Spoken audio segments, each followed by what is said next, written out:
जय गुरु जी संगत जी। गुरु जी के श्री चरणों में कोटि कोटि प्रणाम। संगत जी, मेरा आज का शुक्राना सत्संग है कि गुरु जी ने मुझे कैसे नीवे रहने के लिए प्रेरित किया है। एक्चुअली क्या हुआ कि कल मैं एक यहाँ सत्संग हुआ हमारे घर के पास, तो मैं उसमें गई थी इन पर्सन सत्संग में।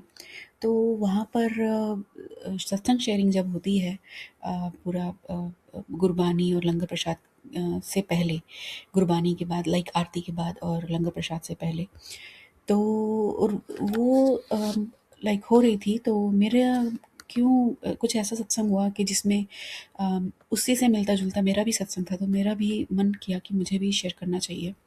बट वो कुछ ऐसा था कि I was kind of last one, और इस समय लोगों का इंटरेस्ट थोड़ा सा कम हो जाता है, या जल्दी कह लो, उनको जल्दी होती है, लोग लंगर कर ही रहे होते हैं और जाने के लिए होते हैं।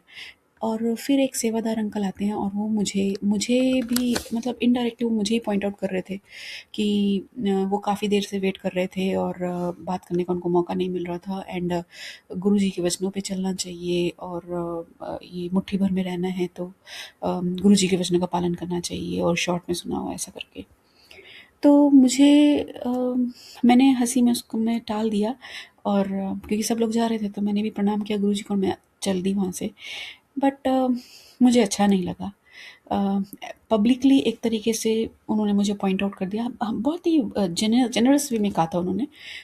ऐसा नहीं कि कोई गुस्से में कहा हो या कुछ भी कहा हो, बहुत ही हम्बली कहा था। बट क्योंकि पब्लिकली कह दिया तो मुझे बुरा लगा, मेरे अंदर ही अंदर मुझे। हालाँकि ऐसा कहीं कुछ किसी के चेहरे पर नहीं दिख रहा था मुझे। अ, लेकिन मुझे अंदर ही अंदर एक तरीके से जैसे ईगो हर्ट होगी मेरी। तो मैं उसी के बारे में सोच रही थी, तो मैं मन किया कि मैं उनको रिप्लाई बैक करूँ। बट फिर मैंने सोचा कि मतलब मैं बस चुप ही रह गई। मेरे को समझ ही नहीं आया कि मैं मतलब इसको कैसे रिस्पॉन्ड करूँ इसके लिए। और फिर मैं आई, और तब से लेकर के अब तक मेरे दिमाग में यही बार-बार घूम रहा है कि ऐसा कर दिया, ऐसा कर दिया, ऐसा कर दिया मेरे साथ। तो मैं उसको परेशान हो गई, और उसके बाद फिर मैं गुरुजी से पूछूँगी, गुरुजी मैंने क्या गलती करी? क्या वाक़ई में मेरी गलती थी? तो मतलब गुरुजी के पास से मेरे को आंसर्स आ रहे हैं, और वो इस तरीके से आ रहे हैं कि नीवे रहो, दूसरों से कंपेयर मत करो अपने आप को, और दूसरों को लाइक दूसरों को जवाब देने की आवश्यकता नहीं है। और एक तो उन्होंने बहुत ही सीधा-सीधा कहा था मैसेज के थ्रू कि अगर लोगों के ताने के जवाब देने लगोगे तो मोक्ष तक कैसे पहुँचोगे? मतलब मतलब कहने का अर्थ है। और फिर मैंने आज महाशिव पुराण पढ़ी, तो शिव महापुराण पढ़ी, सॉरी। तो उसमें भी यही बोला गया कि मतलब मैं पूरा तो चैप्टर नहीं एक्सप्लेन कर पाऊँगी क्योंकि समय कंस्ट्रेंट है, मतलब टाइम कंस्ट्रेंट है यहाँ पर। बट उसमें यही जिस्ट था उसका कि आपको किसी से बदले की भावना नहीं रखनी है, आपको किसी को जवाब नहीं देना है, क्योंकि उससे आप सभी कर्मों के बंधन से बंधे हैं। तो कोई बना रहा है, कोई ख़त्म कर रहा है, कर्म ही है मेन जिसकी वज़ह से सब पूरी दुनिया चल रही है।